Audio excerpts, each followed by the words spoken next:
আসসালামু আলাইকুম। আজমা কিচেনে সবাইকে স্বাগতম। আশা করি যে যেখানে আছেন অনেক অনেক ভালো আছেন। আপনাদের মাঝে চলে এলাম নতুন আরেকটি রেসিপি নিয়ে। আজকের রেসিপি হলো পোলাও রান্না। এখানে আমি 1 কিলোর থেকে একটু বেশি চিনির গুঁড়া চাউল নিয়ে নিলাম। অল্প সময়ে অনেক সহজে কিভাবে পোলাও রান্না করা যায় আজকে দেখাবো। এখন আমি পোলার চাউলগুলোকে পানি দিয়ে ভালো করে ধুয়ে নেব। বারে বারে পানি পাল্টিয়ে 3 থেকে 4 বার ভালো করে ধুয়ে নেব। যখন চাউল থেকে সাদা পানি বের হবে তখন বুঝতে হবে চাউলগুলো ভালো করে ধোয়া হয়ে গেছে। 3 থেকে 4 মিনিট চাউলগুলো ভিজিয়ে রাখবো। এখন একটি হাঁড়ির মধ্যে দিয়ে দিব 25 থেকে 30 স্পুনের মতো সাদা তেল। এই তেলের মধ্যে আমরা করব পেঁয়াজ বেরেস্তা। হাঁড়ির তেলটা সম্পূর্ণভাবে গরম হয়ে গেলে দিয়ে দেবো 4 থেকে 5টি পেঁয়াজ কুচি। এখন পেঁয়াজগুলোকে ভালো করে নেড়ে চেড়ে ভেজে নেব। পেঁয়াজগুলো যখন বাদামি কালার হয়ে আসবে তখন এগুলোকে উঠিয়ে নেব। একই তেলে দিয়ে দিব 2টি তেজপাতা, দিয়ে দিব 2টি দারুচিনি টুকরা, দিব 4টি এলাচ। ভালো করে একটু নেড়ে চেড়ে ভেজে নেব।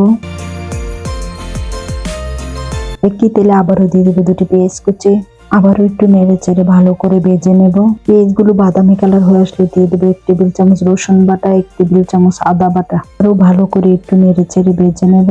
1 থেকে 2 মিনিট পরে দিয়ে দেব পোলার চাউলগুলো। পোলার চাউলগুলোকে 1 থেকে 2 মিনিট ভালো করে ভেজে নেব।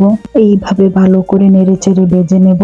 যেহেতু আমি এখানে 1 কিলো থেকে একটু বেশি পোলার চাউল নিয়েছি, তাই এখানে আমি দিয়ে দেব 10 কাপ পরিমাণ গরম পানি। সম্পূর্ণ পানি দেওয়া হয়ে গেলে দিয়ে দেবো 2 টেবিল চামচ পরিমাণ নুন।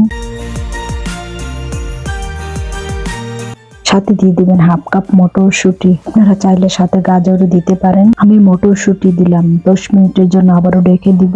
10 মিনিট পরে ঢাকনাটা উঠিয়ে নেব। চুলার আঁচ একদম মিডিয়ামে রেখে রান্না করতে হবে। 1 থেকে 2 বার নেড়ে চেড়ে নেব।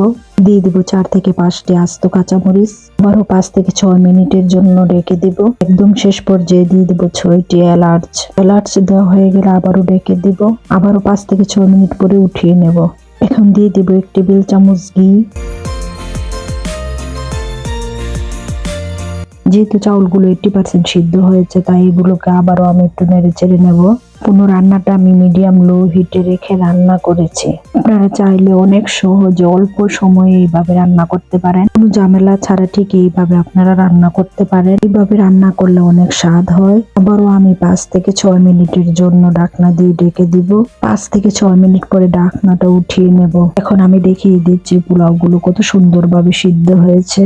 আমরা অনেকেই অনেকভাবে রান্না করে থাকি, আমি একদম সাধারণভাবে রান্না করে দেখালাম। যদি ভিডিওটি ভালো লাগে সাথে থাকবেন, বেশি বেশি করে লাইক, কমেন্ট, শেয়ার করবেন।